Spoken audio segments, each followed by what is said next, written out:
Toya was an ugly and neat individual who tragically perished after being struck by lightning. Upon his death, he found himself standing before a divine entity who admitted responsibility for the fatal error.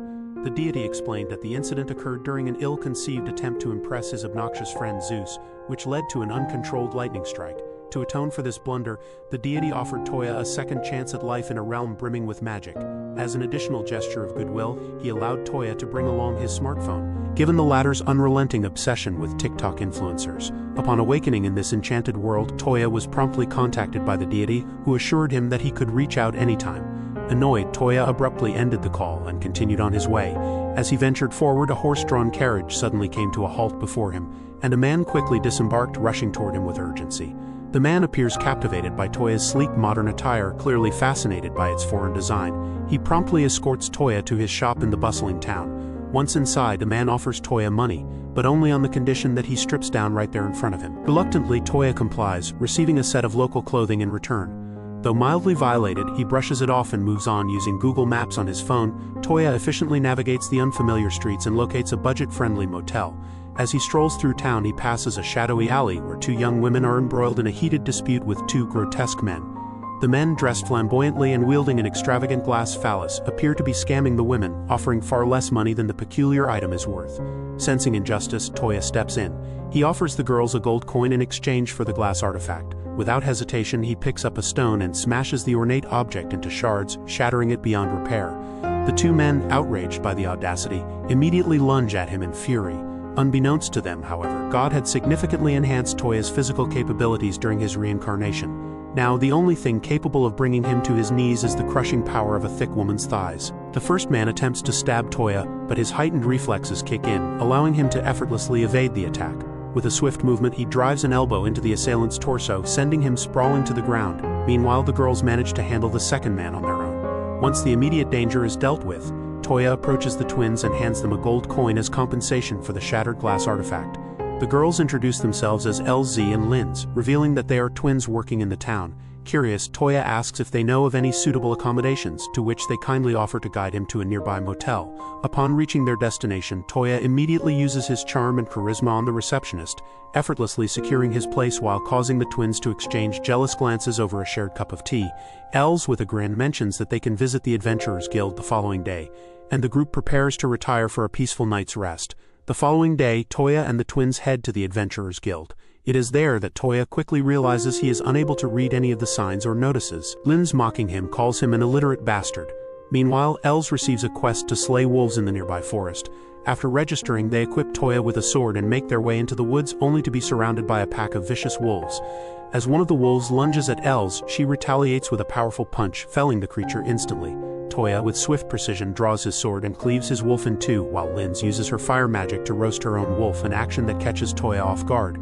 After collecting the wolves' horns, they make their way back to the guild, where they sell the spoils for a tidy sum. Sitting down to relax with a warm cup of tea, Toya seizes the opportunity to ask the girls if they could teach him more about this new world, particularly about the use of magic. Linz scoffs, telling Toya that someone as clueless as him could never wield magic, as only individuals who possess mana can perform spells. The rest of the population, she claims, must rely on conventional weapons in battle. Curious, Toya inquires if there is a method to determine whether he has mana. In response, Linz pulls out a set of crystals she has recently prepared. She picks up one of the crystals, recites an incantation, and is immediately overwhelmed by a wave of sensation, her reaction nearly as intense as a waterfall. Els, taking the crystal from her, chants the same spell, but nothing occurs. Els, too, is a normie with little to no mana. Toya, undeterred, takes the crystal from her hands and utters a magic incantation. Due to his innate charm and unmatched charisma, the crystal reacts dramatically, becoming soaked with water, which begins to gush out, much to the amazement of the girls. Eager to test his newfound abilities further, they escort him outside to try more crystals. One by one, Toya attempts each crystal, only to discover that, to his astonishment, God had bestowed upon him the rare ability to master all 6 elements, an aptitude never before seen in history. Toya then picks up a peculiar crystal, its color unlike anything he's seen before. Linz informs him that it is a null magic crystal, which can be used by a rare few, including Els, whose ability allows her to enhance her strength and overpower her opponents. Intrigued, Toya decides to give it a try. To everyone's astonishment, he manages to open a portal through the air, creating a gateway to a completely different location, effectively unlocking the power of fast travel. After these unexpected events, the group returns inside. The landlady, accompanied by her friend who also runs a cafe, approaches them. She asks Toya for a dessert recipe to help beat the heat. Toya inquires if she sells ice cream, a concept foreign to them all. No one has ever heard of it before, so Toya uses his smartphone to find a recipe. As he works, he teasingly calls Els an idiot sandwich. The ice cream, once prepared, turns out to be a great success, delighting everyone. It proves so popular that it elevates their spirits, ensuring that Toya won't have to sleep alone tonight, unlike some others. The following day, the group decides to take a leisurely stroll through the city. As they walk, they hear a commotion with a crowd gathering nearby. Intrigued, they hurry toward the scene and discover a samurai girl dressed in pink, engaged in a fierce confrontation with a group of thugs. Two of the grotesque-looking men attempt to assault her, but she easily dispatches them, having honed her skills by binge-watching the latest season of Baki. Before she can catch her breath, one of the thugs sneaks up behind her, brandishing a sword in an attempt to strike. In a swift move, Toya uses earth magic to throw sand into the thug's eyes, blinding him momentarily, before delivering a powerful dropkick to his face. Els, ever swift, joins the fray and swiftly neutralizes the remaining thugs, forcing them to retreat and flee into a nearby alley. Grateful for their assistance, the samurai girl thanks Toya and Els, introducing herself as Yae. It quickly becomes apparent that she is hungry, adding a hint of urgency to her gratitude. Toya takes Yae and the others to a restaurant where she eagerly devours an assortment of junk food. Between mouthfuls, she explains that she comes from a family of warriors hailing from a neighboring kingdom and is traveling in search of new martial arts techniques. As they converse, Toya, using his unrelenting charm, manages to convince her to join his harem for reasons that remain unclear. After their meal, the group boards a horse-drawn carriage and sets off through the forest. During the journey, Toya attempts to learn new forms of null magic using a book that Linz had given him. He successfully learns a spell that grants him the ability to pull objects toward him. Testing it on the headband Yae was wearing, he is pleased to see it work flawlessly. Bolstered by his success, Toya then learns a spell to heighten his sense of smell. As soon as he casts the spell, he is overwhelmed by the scent of blood wafting through the air. Without hesitation, the group rushes toward the source of the smell and discovers a group of lizard monsters surrounding a group of men. Lin swiftly casts a powerful explosion spell, obliterating a number of the lizard monsters. Els, undeterred, rushes in with her fists flying while Yae takes up her sword, cutting down the remaining monsters. However, in the chaos, Yae trips and falls, giving one of the monsters an opening to attack. Reacting quickly, Toya casts a spell that makes the monster slip and crash to the ground, allowing Yae to kill it without further threat. Though they initially believed the monsters were defeated, a hooded figure appears and begins summoning more creatures. As Els and Yae charge in to strike, they are quickly overwhelmed by the sheer number of monsters. Sensing the urgency, Linz orders Toya to eliminate the hooded summoner if they wish to end the chaos. Toya, with a mischievous grin, uses his slip magic to repeatedly make the hooded figure fall flat on his back, humiliating him until he is finally captured. Once the battle concludes, the men they had saved approach Toya, expressing their gratitude for his timely assistance. Before Toya could respond, they heard frantic shouting coming from a nearby carriage. Without hesitation, he and the others rushed toward the commotion, only to find an elderly butler lying on the ground, blood staining his clothes. A girl knelt beside him, crying desperately and begging Toya to save the man, explaining that he had been struck by an arrow. Linz informs Toya that she cannot use healing magic until the arrow is removed from the butler's chest. Impressed by Toya's dexterity, Linz watches as he skillfully extracts the arrowhead, allowing her to then heal the butler, restoring him to full health. Once the butler is stabilized, the girl expresses her profound gratitude. The butler, still recovering, reveals that the girl is actually a princess. A revelation that prompts everyone present to immediately drop to their knees in respect. Toya, however, is a true alpha, and he pays no mind to social hierarchies. The princess introduces herself as Sushi and requests that Toya become her bodyguard, offering a generous payment for his services as she heads to the royal capital. Toya agrees, and the group proceeds toward the royal capital in their carriages. Upon arriving at the royal palace, they are awestruck by its Grand Duke, far exceeding their expectations. Sushi's father descends to greet them, dropping to his knees in an exaggerated show of gratitude, even going so far as to honor Toya by acknowledging the immense favor he had done by saving his daughter's life. Later that evening, they gather around a table for tea, and Sushi's father begins to share the sorrow of his life with Toya. He confides that his wife is lackluster in bed, referring to her as a starfish, and reveals that there are individuals plotting to kidnap Sushi for ransom. At that moment, Sushi joins them at the table and sharply rebukes her father, telling him to stop disparaging her mother, whom she claims is akin to Helen Keller in her own way. This revelation takes Toya by surprise, prompting him to inquire further. The Duke explains that his wife suddenly lost her vision after accident a few years ago. The only person who could have restored her sight was her grandfather, who possessed null magic capable of curing ailments. However, upon learning that his granddaughter had become addicted to TikTok, he was so shocked that he passed away from the shock. At this, the girls glance at Toya, knowing that he possesses a wide range of null magic abilities. Toya decides to try his magic on the Duchess, but only if she proves to be a tigress. The Duke then leads them to his wife, who is eagerly anticipating a more intimate encounter. Toya casts a spell from a magic book on the subject of the Kama Sutra, which miraculously restores the Duchess's sight. For the first time in years, she is able to clearly see the face of her husband, which reminds her of the true reason she married a wealthy man in the first place. Afterward, they settle down for a second round of tea, exuding an air of pretentiousness. As the Duke offers them 40 platinum coins in gratitude for saving his daughter and restoring his wife's sight, the girls are taken aback, as 1 platinum coin is equivalent to 10 gold coins, an amount that would provide enough wealth to secure lifelong favors of any kind. In addition to the coins, the Duke presents them with several medals, granting them unrestricted access to any territory they may wish to traverse. With their rewards in hand, they board their carriage and resume their journey home. The following day, Toya and his group of companions wander through the town in search of something interesting to occupy their time. As they explore, Toya observes that the town is teeming with individuals dressed as anthropomorphic animals. Curiously, he turns to Hes and inquires about them. She explains that in this world, such individuals, often referred to as furries, are viewed as endearing rather than unsettling.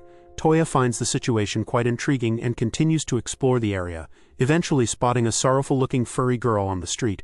Eager to expand his harem, he approaches her, but she immediately becomes wary, retreating slightly.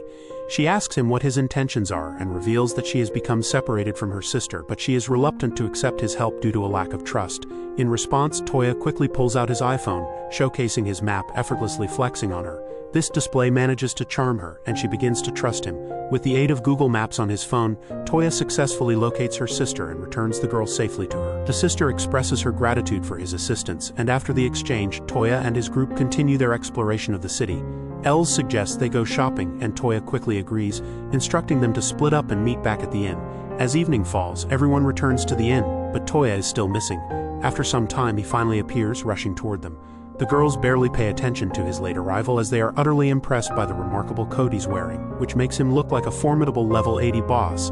The next morning, Toya comes downstairs for breakfast.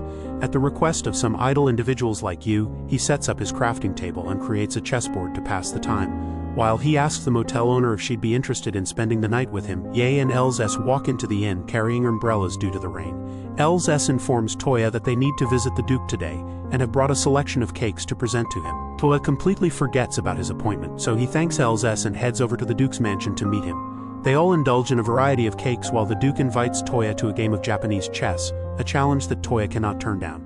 The game stretches on for quite some time, and as boredom sets in, the princess begins to annoy Toya by tickling him. He gently puts her to sleep before bidding the Duke farewell and returning for a peaceful night's rest. The following morning, Toya, Hes, Linz and Yi all head to the Royal Guild, where they find a staggering number of quests posted on the board. Toya picks one of the quests, which involves dealing with a slime, excited by the potential developments to come. However, the girls immediately reject the idea. Undeterred, Toya selects another quest, this one requiring the defeat of a headless knight. Upon arriving at the ruins, they quickly spot the knight. Ye charges at him, and as the knight attacks, their swords collide. Hes jumps in without hesitation, landing 2 powerful punches before kicking the knight away. To their astonishment, the knight rises again and hurls his head toward Ye. She blocks it with her sword and sends it back at him, while Els delivers another swift kick that knocks him to the ground. Before he can rise once more, Linz uses her ice magic to freeze him in place, allowing Toya to unleash a powerful light magic attack, stabbing him with several light spears, which finally ends the battle. With the quest completed, they take a well-earned break. As they rest, Toya recalls something he had always wanted to do. He rises, using his magic to search for MILFs in the area, only to find there are none nearby. Afterward, Toya decides to use his disco magic to search for any nearby treasures. Fortunately, he detects the presence of an ancient relic buried deep within the ruins, much to the excitement of the other girls. They eagerly set out to locate it. Upon reaching the source of the aura, they discover it is concealed beneath a pile of rubble. However, Linz, currently on a 30-kill streak, unleashes a powerful attack, obliterating the rocks and revealing a massive gate. They enter through the gate and descend a dark staircase deep into the dungeon. Linz uses her light magic to illuminate the path, while Hes and Ye, overwhelmed by fear, cling to Toya for protection. After some time, they arrive at a wall covered in cryptic scriptures, which Toya, ever the Featherbrain, is unable to decipher. He turns to Linz and asks her to translate the text. Surprisingly, even Linz is unable to decipher the text, as it is written in an ancient script. Undeterred, Toya decides to take a quick look on his phone for some information before continuing deeper into the dungeon. As they proceed further, they come across a wall with an embedded earth stone that requires activation through earth magic that only Toya possesses. Everyone steps back as Toya prepares to cast his spell. With a powerful rumble, the stone lights up and the door creaks open. They enter the chamber and discover a strange fossil. When Toya brushes off the dust, he uncovers a glass surface beneath it with a red core at its center. Suddenly, the light sphere in the air begins to fade while the red core pulses with increasing intensity. As the darkness envelops the chamber, the fossil begins to glow and transforms into an insect-like creature. A deafening sound erupts, forcing the party to shield their ears as they realize the dungeon is collapsing around them. Toya creates a wormhole, allowing them to escape just as the insect morphs into a monstrous creature and detonates. For a brief moment, they think they are safe, but the ground begins to tremble, followed by a massive explosion. The insect emerges, immediately charging at Toya, who narrowly evades the attack. Linz reacts swiftly, casting fire magic to form arrows and launching them at the creature. However, the insect absorbs the fiery energy, using it to fuel itself. Ye, triggered by its grotesque size, unleashes an attack with her sword, but it only makes a minor dent in its tough exterior before she is thrown back. Elzes, determined to prove her strength, rushes in to engage the insect, only to be sent reeling as the creature transforms into a helicopter-like form. Realizing the other's efforts are futile, Toya employs his slip magic to cause the insect to lose its balance. At the same time, Linz conjures a massive iceberg, dropping it onto the creature with the same force as the one that sank the Titanic. Finally, Elzes charges at the insect again, seeking vengeance, and delivers a powerful kick to the ice, shattering its legs. They begin celebrating their victory, but suddenly the insect retorts, "Psych, witch," and extends one of its limbs, stabbing Elzes' shoulder. It attempts another attack, but she evades it, sprinting away and taking cover behind a rock. Toya swiftly follows her, using his healing magic to tend to her injury, while Ye makes another attempt to strike the creature. Though her efforts are unsuccessful, with unshakable resolve, Linz summons her titanic iceberg once again and hurls it at the beast. To their dismay, the creature, an absolute powerhouse, rises once more. However, Toya, recalling his position as the protagonist, activates his formidable pull-out magic to seize the insect's core. He then performs an alley-oop, tossing the core to Elzes, who eagerly crushes it with all her might. The creature immediately halts its movements and dissipates into the quantum realm, vanishing entirely. After the ordeal, they decide to return to the Duke's residence to report the new development. Toya shows him photographs of the ruins he took, and the Duke assures them it will be investigated further. After bidding their farewells, the group heads back to their motel, ready for a night of peaceful, dreamless rest. The following morning, Toya uses his magic to print all the photographs in an album before using his portal to transport himself to the Duke's mansion. Upon arrival, he finds the Duke hastily departing in his carriage. The Duke quickly dismounts and approaches Toya, informing him that they urgently need his assistance. His brother, the king, has been poisoned. Toya enters the carriage, and the Duke explains that they suspect the neighboring kingdom is behind the plot, aiming to kill the king and place their young daughter on the throne, a move they believe could be easily executed. They arrive at the palace, and while ascending the staircase, they encounter a man named Count Balsa. The Count suggests that the messenger from the neighboring kingdom may be involved in the poisoning and proposes executing her. The Duke, however, dismisses the idea and continues on, while Toya, harboring a deep dislike for the obese, uses his magic to make Count Balsa slip. Following that, they arrive at the king's chambers, where he lies unconscious on the bed. The Duke promptly directs Toya to address the situation. Toya steps forward, employing his recovery magic to completely neutralize the poison and restore the king's health. The onlookers are stunned by this display, and the first princess, named Yumina, immediately embraces her father. The royal family expresses their gratitude, while the green-haired royal mage, clearly infatuated, approaches Toya and expresses a desire to learn everything about the magic he wields. It becomes apparent that every woman in the room is instantly smitten with Toya. The king, however, swiftly shifts the conversation and inquires with the general about the identity of the poisoner. The culprit is brought forward, and it is revealed to be the sister of the girl Toya had previously assisted. Toya, recognizing her, assures the king that he does not believe she is responsible for the poisoning. The general then escorts Toya to the king's quarters and offers him a drink. Toya, uninterested in indulgence, declines, choosing instead to use his magic to search for the source of the poison. He quickly identifies the origin and requests that the general summon everyone to the room, including Count Balsa. After some time, everyone assembles in the room, and Toya pours wine for the general, who drinks it without any issue, confirming that the wine itself is not poisoned. Next, Toya pours wine into the king's glass and offers it to Balsa, who refuses to drink. However, the general forces his mouth open and compels him to swallow the wine. Immediately, the fatty begins to panic, fearing he has consumed poisoned wine. Toya reassures him, explaining that he had already neutralized the poison in the glass. Everyone watches as Toya reveals that Balsa had secretly poisoned only the king's glass in an attempt to gain more power, and that Olga, the furry, is innocent. Meanwhile, the queen and Yumina appear visibly flustered, their thoughts clearly clouded by Toya's presence.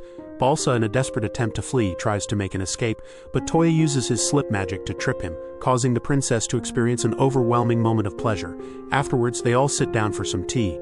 While Toya engages in conversation with the king, Yumina suddenly stands up, announcing that she has made a decision. She declares that she wishes to marry Toya as she finds herself drawn to men who pay her no attention. This proclamation stuns everyone in the room, including Toya, while the king's family begins celebrating her decision, discussing extravagant parties to commemorate it.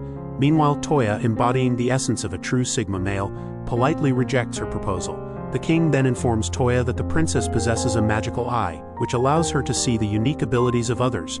At that moment, Toya realizes the reason for her constant gaze towards his pants throughout the day. With a smirk, he tells them that he can only consider marriage in 2 years' time, once he has enjoyed the company of the other women, all the while winking at the queen. Afterwards, he retreats to his room to rest, only to receive an unexpected call from the god. He mutters to himself, "Why are gods always like this?" The god congratulates him on his engagement and offers a piece of rather cryptic advice. These women are not to be trusted. With that, the god abruptly ends the call, leaving Toya to retire for the night. The following day, Toya returns to the motel with Yumina in tow, completely surprising the other girls, who were already struggling to divide Toya's attention among themselves. Yumina boldly declares that she will now be living with Toya and will also join the guild. Later that day, they all venture into the forest as Yumina wishes to test her abilities. They chose a quest to hunt monkeys, as Toya deemed it to be a relatively simple task. After a short time, Yumina decides to use summoning magic, and instantly a group of well-behaved creatures materialize from a magical circle and dart into the forest in search of the monkeys. While everyone is admiring Yumina's impressive magic, a loud crash interrupts the moment as massive gorillas emerge from the underbrush, charging after the summoned creatures. Yumina swiftly demonstrates her prowess by landing a perfect shot on one of the apes, while Ye finishes it off. Linz follows suit, using her firestorm magic to roast the remaining apes, and Yumina takes out another with a clean shot. Els then enters the battle, delivering a powerful punch that incapacitates one of the gorillas. Meanwhile, Linz and Yumina combine their efforts, using lightning and fire magic arrows to eliminate the final two, bringing the skirmish to an end. Everyone seems content with Yumina's performance, and somehow this man manages to keep multiple girls entertained at once. Upon returning to the motel, Yumina begins instructing Toya on how to perform summoning magic. Remarkably, even on his first attempt, he inadvertently summons a large black entity, which transforms into a magnificent white tiger before his eyes. Yumina is taken aback, recognizing it as one of the rarest creatures that can be summoned. Undeterred, Toya places his hand on the tiger's forehead. Upon sensing Toya's formidable magical abilities, the tiger faints in response. Following this, the tiger morphs into a small witch and becomes Toya's new companion, whom he names Kohaku. Toya then instructs Kohaku to shrink in size, as traveling in public with a giant tiger would be impractical. Kohaku complies and transforms into an adorable little cat. The following day, Toya and his group embark on a quest to investigate a castle that once served as a research facility for slimes. To everyone's surprise, only Toya seems genuinely excited about the venture. Upon arriving at the castle, Toya enters first, only to have a large basin fall onto his head, which, to his astonishment, turns out to be a slime. They proceed deeper into the castle, eventually reaching a library where they discover a book containing valuable information about the slimes in the area. Taking the book with them, they continue their exploration. As they move forward, they come across a group of green slimes notorious for devouring clothing. The sight unnerves the girls, but Toya remains surprisingly unbothered by the situation, even allowing the slimes to coat the girls. He prevents Linz from using her fire magic on the slimes, then turns to Kohaku, instructing her to handle the creatures. In an instant, Kohaku transforms into a tiger and unleashes a powerful blast of bad breath, sending the slimes scattering. This attack proves to be ineffective, and the slimes begin returning toward them. Toya instructs everyone to climb the stairs. Els attempts to move forward but slips due to a slick substance on the floor. They discover numerous slimes secreting a lotion-like substance, which Toya regularly uses at night. In the ensuing chaos, everyone loses their footing and tumbles down the stairs. However, Kohaku manages to grab hold of Toya, while the girls fall into a mass of green slimes. The slimes immediately begin to attack, prompting Toya to use his portal magic to save them. However, he takes a moment to appreciate the exposed scenes before him, much to his enjoyment. Els, enraged by his behavior, delivers a swift punch to his groin, ensuring he no longer indulges in such distractions. They proceed through the corridors and encounter a series of statues, which turn out to be unique slimes that latch onto women with less developed figures. The slimes rush toward Yumina, who uses wind magic to eliminate them all. Following this, the girls hold a vote and unanimously decide to burn the entire castle to the ground, deeming it the domain of lonely degenerates who have never experienced the company of women. The following day, Toya takes Kohaku into the city for exploration. As they wander, they notice Ye speaking with a young girl. Toya approaches them, and Ye explains that the girl is lost. Toya attempts to use his search ability to locate her family, but fails. Undeterred, he pulls out his iPhone and utilizes Google Maps to track down her relatives. After a brief search, they find the girl's mother, a stunning elf, conversing with a policeman. They return the girl to her, and Ye, visibly impressed by the capabilities of the iPhone, requests Toya's assistance in locating her stepbrother. They head to a nearby restaurant, where Ye shares that her stepbrother has always been kind and helped her out of many predicaments, even when she got stuck in a washing machine. Toya reassures her that he will find him before they return to the motel.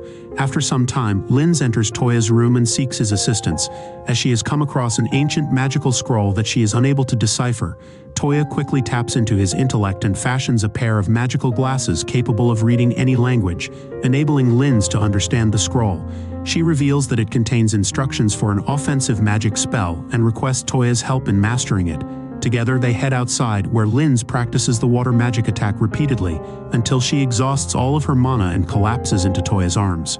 He carries her back and settles her into bed, but the next day he finds her in the forest, diligently practicing once more.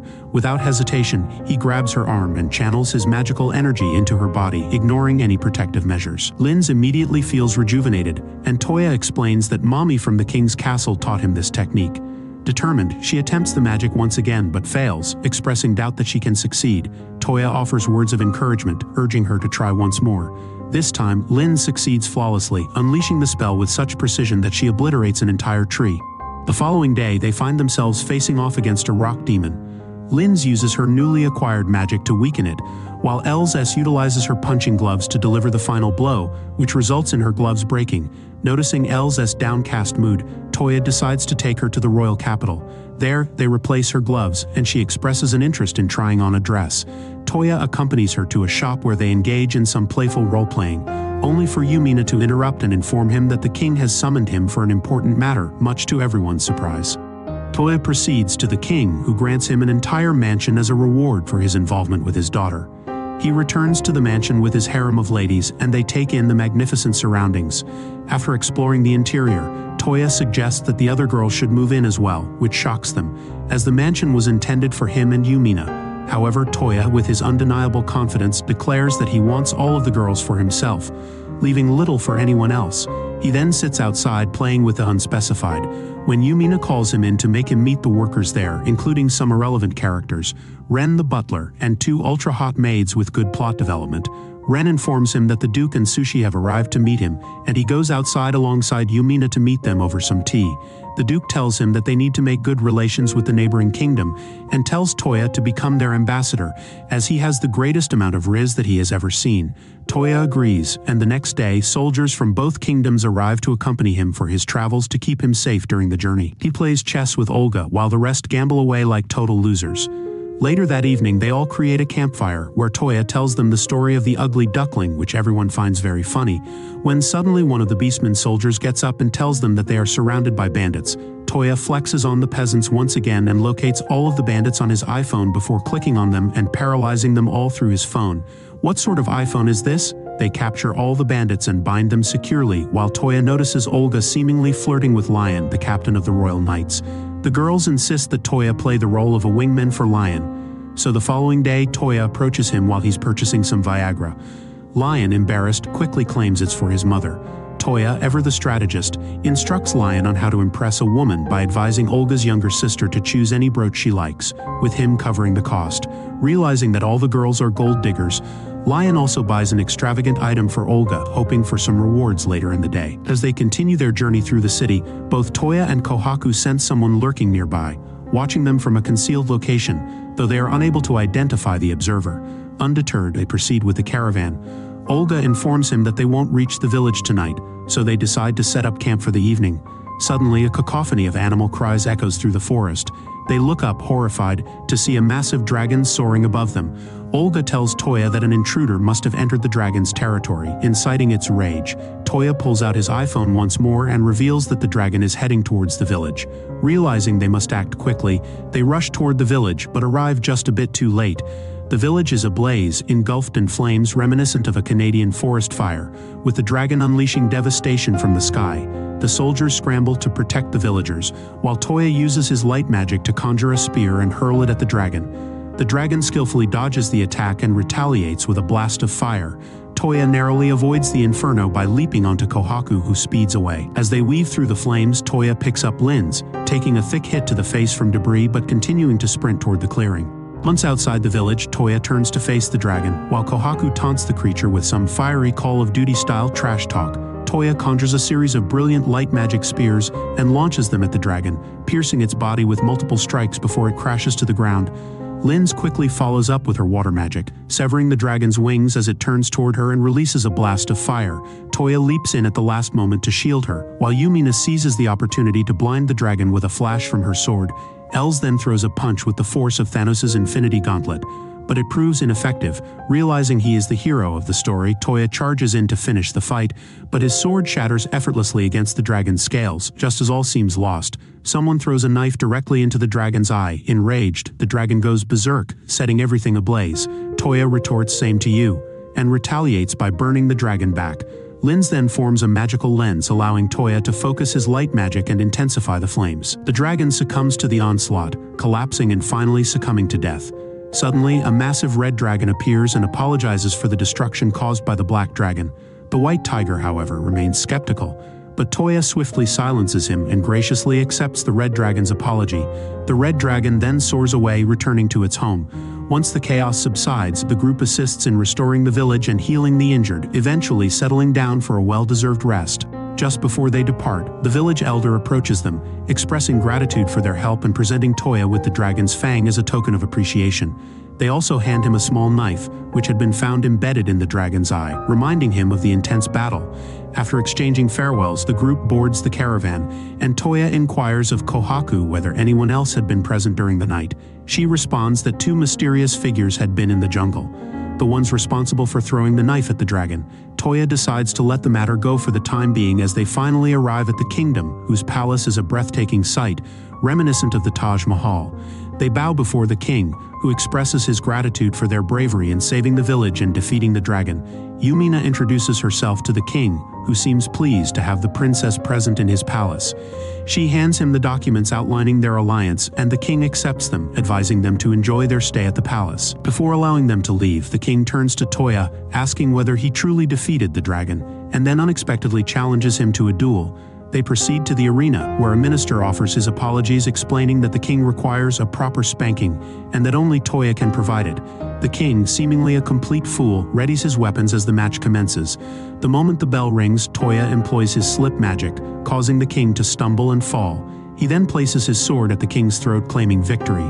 As Toya turns to walk away, the king begins to cry dramatically, pleading for him not to use that magic again. Round 2 begins, and the king charges forward with a powerful attack, which Toya successfully blocks. However, the king's physical strength is apparent, and he pushes Toya back. Toya retaliates with a swift counterattack, but the king vanishes and attempts to strike him from behind. Toya narrowly dodges. Determined, Toya activates an acceleration spell and reappears behind the king, leaving him stunned. Soon, both combatants engage in a fast-paced exchange utilizing speed-enhancing magic. Despite the king's apparent advantage, Toya vanishes once again. When they clash again, Toya is able to draw his sword faster than the king, ultimately claiming victory in the round. Later that evening, a grand celebration is held, and everyone arrives dressed in traditional attire. All the girls in Toya's harem wear beautiful Indian clothing, which causes Toya to become visibly excited. Seizing the moment, he quickly takes their picture with his phone. The king, eager to join in, asks Toya to print the picture and give it to him so that he can use it to ease his loneliness during the night. Seeking a moment of respite, Toya retreats to a quiet corner, taking out his phone to release the mounting pressure in his mind. As he relaxes, a teddy bear unexpectedly walks past and gestures for him to follow. Curious, Toya enters a room filled with various furniture. The teddy bear climbs into the lap of a young girl sitting in a chair. Toya, feeling uneasy about the situation, contemplates its unsettling nature when the girl speaks. She mentions that she has heard of his recent exploits. Toya thanks her and inquires about the peculiar teddy bear, to which she responds that she possesses a unique null magic, allowing her to bring inanimate objects to life. To demonstrate, she activates her magic on a chair, which becomes animated. Intrigued, Toya attempts the same spell on a chair, and when he sits on it, the chair begins to move. This catches the girl by surprise, and she becomes visibly excited, which further unsettles Toya. Exhausted from the day's events, he quickly flees the room, locking himself in his own to regain some semblance of calm. The following morning, Toya descends and encounters Linz and Yumina, who are enjoying a peaceful walk. Reminded of the dragon's fang in his possession, Toya leads them to the gardens and requests Linz to use her magic to cut the bones. Once the bones are sliced, he uses his own magic to transform them into a firearm and ammunition. Emulating a true American, he proceeds to employ his newly acquired magic to automate the reloading mechanism, firing several rounds at an entirely innocent tree. The girls become visibly intrigued by the sight of the gun, their expressions growing more intense. They eagerly beg Toya to create similar weapons for them. Demonstrating his sense of responsibility, he crafts guns for them to enjoy. Toya then uses further magic to make his weapon seamlessly shift into a sword at will. Satisfied with the results, he deems it time to conclude the experiment and heads to the town with the girls for lunch. As they return in the evening, Toya senses someone watching them. He instructs Kohaku to protect the girls and, using his speed magic, quickly appears behind the observers. The figures react by deploying a flashbang before fleeing. Toya's advanced iPhone easily tracks their movements, allowing him to catch up with them swiftly. He shoots them both with rubber bullets, incapacitating them, then ties them up and attempts to remove their masks. To his surprise, he finds himself grabbing an unexpected handful of very juicy plot. When the masks are finally removed, Toya discovers two extremely attractive maids underneath. They apologize for tailing him, explaining that they had been instructed by the king to follow Yumina. Upon hearing this, Toya releases them and returns to the palace. The following day, Toya utilizes his portal magic to establish a connection between the two kingdoms. The king arrives to meet the Beast King from the royal capital, solidifying their alliance. Toya and his party return through the portal to his mansion, where he collapses onto the bed, slipping into a brief coma. The next morning, Toya decides to pass the time by creating bicycles. Just as he finishes, the Duke arrives and expresses keen interest. Toya allows him to take a ride, but the Duke promptly falls off. Undeterred, Toya creates additional bikes for the girls, who eagerly attempt to master riding them in hopes of impressing him. A competition ensues for Toya's affection, with the Duke ultimately emerging victorious. After the girls are thoroughly exhausted, the Duke requests Toya to craft an even smaller bicycle for Sushi. Toya agrees to the Duke's request and heads to town to gather the necessary materials. As he walks through an alleyway, he hears a commotion. He follows the sound and discovers two men with knives threatening a girl dressed in tattered clothing. Toya orders them to leave, but when they refuse to back off, he swiftly shoots both of them with a determination to make America great again. He then tells the girl to forget what she witnessed, but she continues to follow him. Seeing her in distress, Toya buys her some food and they begin talking. She reveals that she is homeless, her mother passed away, and her father left years ago to buy milk, never to return. Toya, empathizing with her, takes her back to his mansion and offers her a position as one of his maids, placing her under the care of Ren, the bumbling butler. The following day, Toya travels to the Beast Kingdom at Sushi's request, accompanied by Yumina. Upon their arrival, they meet Olga's sister Arma, who appears pleased to see them.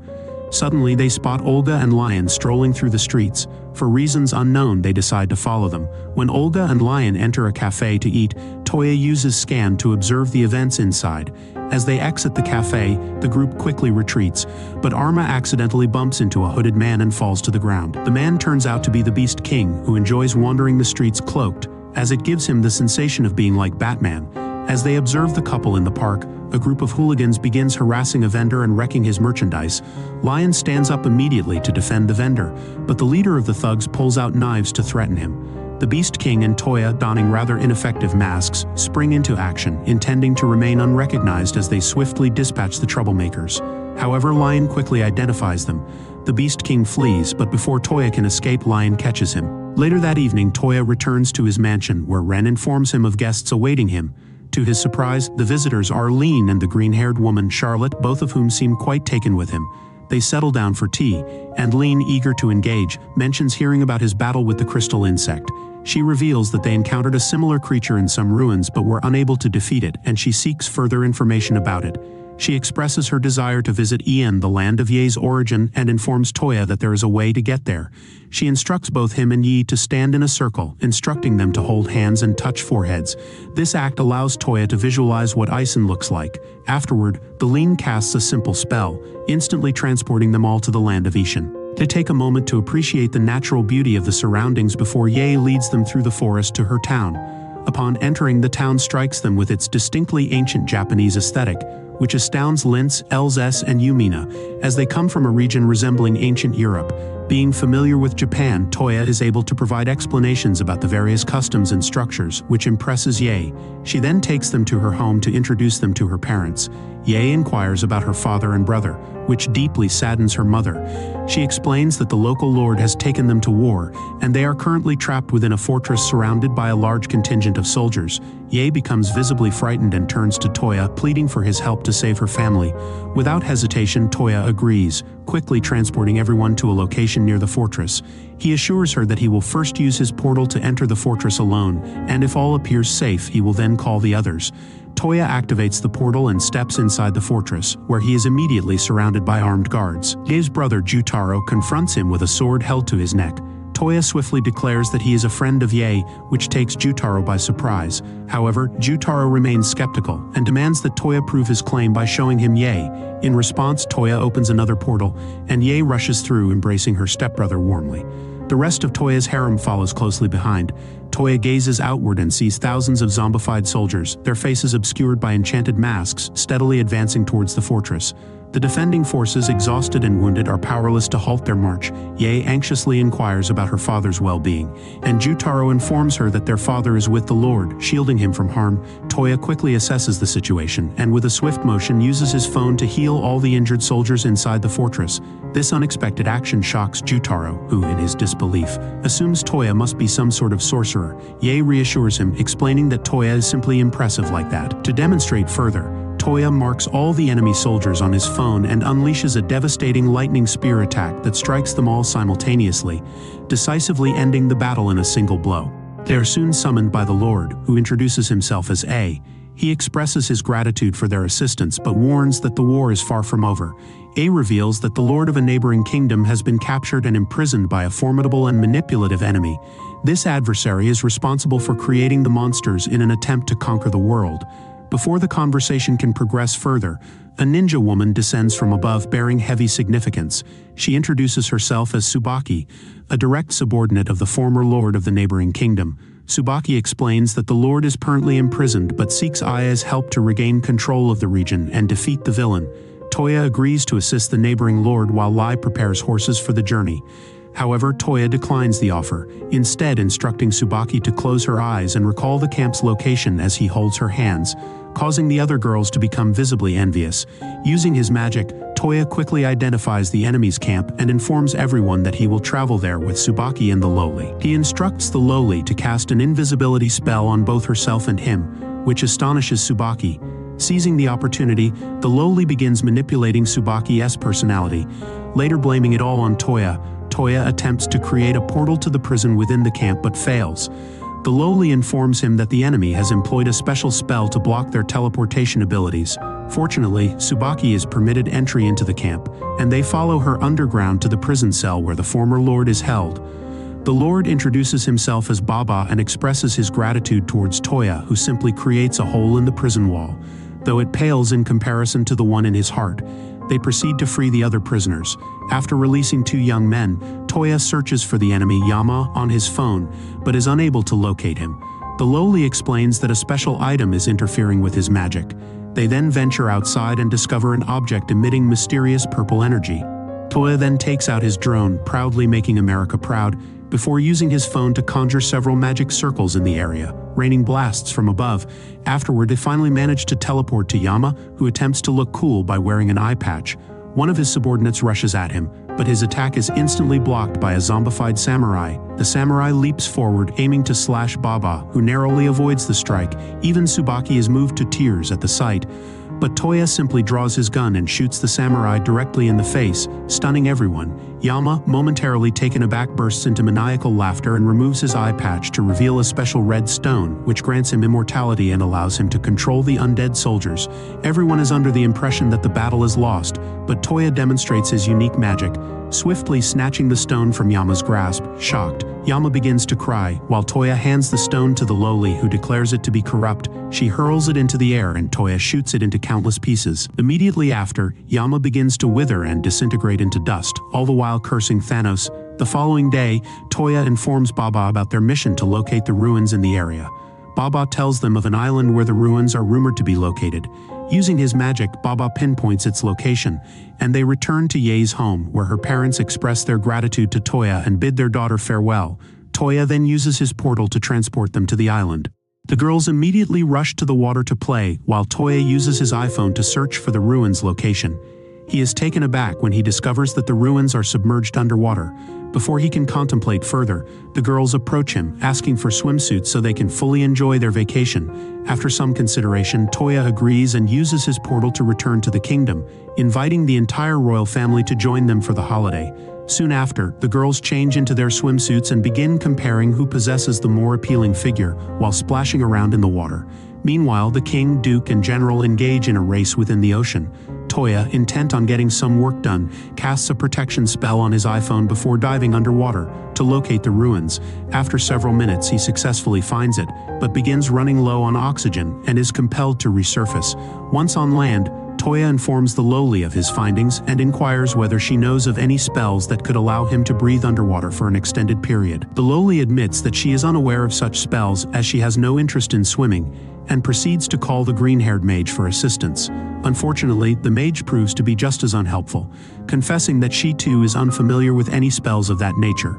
Suddenly, Kohaku speaks up, informing Toya that there exists another heavenly beast much like herself, capable of swimming underwater indefinitely.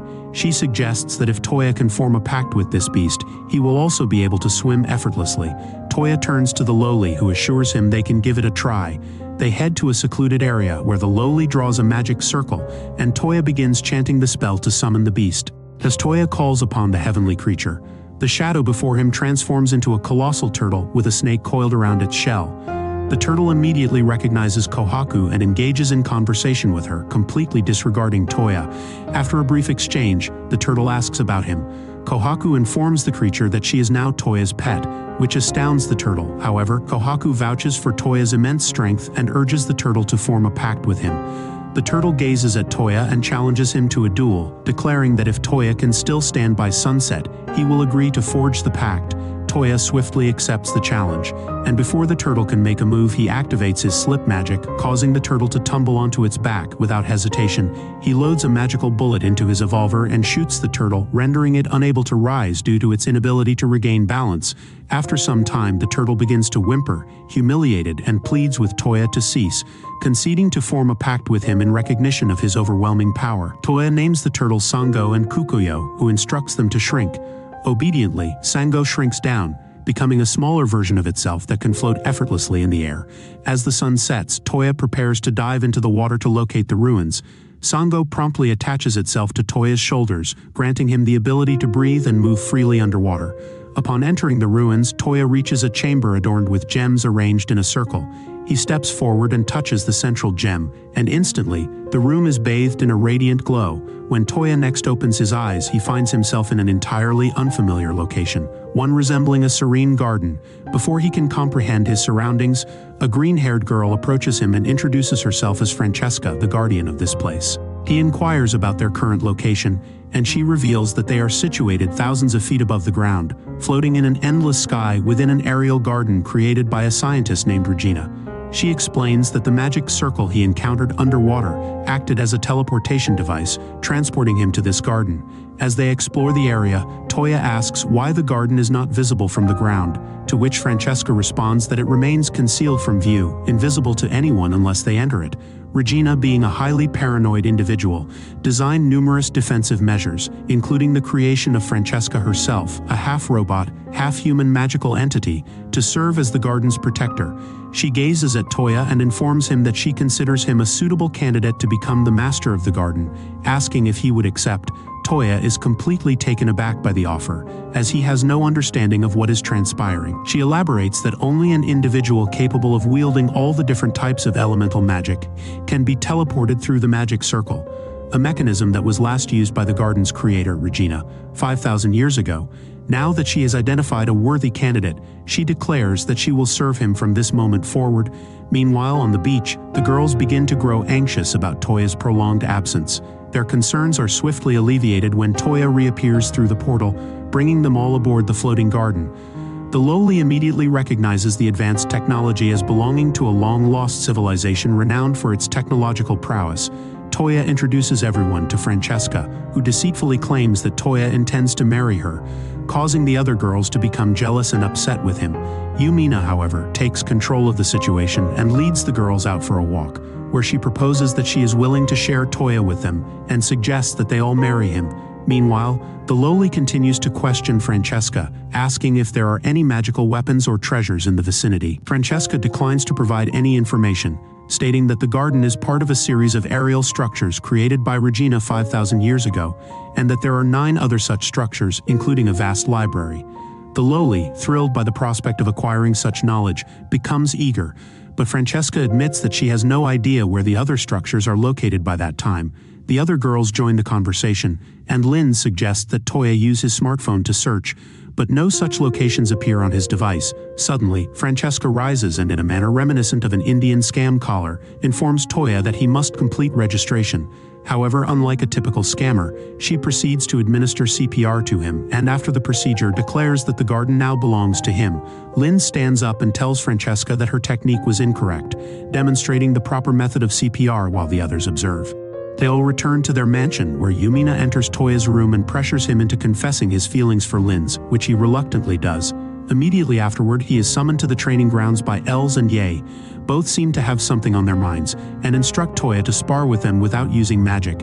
After some hesitation, he agrees. The battle begins, and Toya draws his sword, blocking Ye's strike while narrowly avoiding Els's punch. Ye throws a knife at him, which he dodges, and then retaliates by shooting her full of holes with his gun before evading and counterattacking Els, knocking her to the ground. Holding his gun, he demands her surrender, but she refuses. To his surprise, his gun runs out of bullets, as his pouch appears to have been intentionally cut when Ye threw the knife. Seizing the opportunity, Els uses the distraction to knock Toya out, winning the match. When Toya regains consciousness, he finds all 4 girls standing before him. Yumina informs him that she and the others have decided they all want to marry him and see the power of his magic wand. Toya becomes embarrassed by the modest size of his wand and teleports to the garden, where he confides his concerns to Francesca. She retrieves a tablet and connects a special cable, allowing him to communicate with the creator of the garden, Regina. Regina informs him that her civilization was once among the most advanced the world had ever seen, with remarkable inventions like Transformers and Jurassic Park. However, one day, the release of an app called TikTok led their society into a spiral of decadence, causing their eventual extinction. She warns him never to use TikTok and inquires whether he has any concerns. Toya shares his issue about the size of his wand, to which she suggests he consult the god, a very sensible idea. Toya immediately opens a portal to find the god, who is casually watching Game of Thrones. Upon greeting Toya, the god listens to his problem and decides to summon the goddess of love. She advises Toya that he simply needs to increase his stamina, and all his concerns will be resolved. Returning to the mansion, Toya gathers his harem and explains that he cannot marry them at this moment. He expresses his desire to see their individual plots develop further, and also to focus on improving his stamina. However, he promises that one day he will marry all of them.